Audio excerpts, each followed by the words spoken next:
tafiya take da jaka a hannunta, wani ɓarawo ya ganta ya ce ai sai ya sace jakan nan, haka ya ƙwace jakan nan ya hau kan mashin ɗinsa. Wani mai mota ya gano shi yana zuwa ya bige wannan mutumin ya faɗi a take, ya tashi ya ƙara ƙoƙarin ya ɗauki wannan mashin ɗin ya gudu.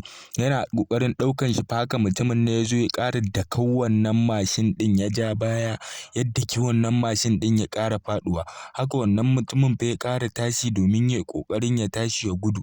Haka ya zo fa mutumin nan fa ya ɗau wannan mashin ɗin na ya gudu, ya bi shi ta baya da gudu yana bin sa. To ga yadda aka yi bidiyon nan da gaske.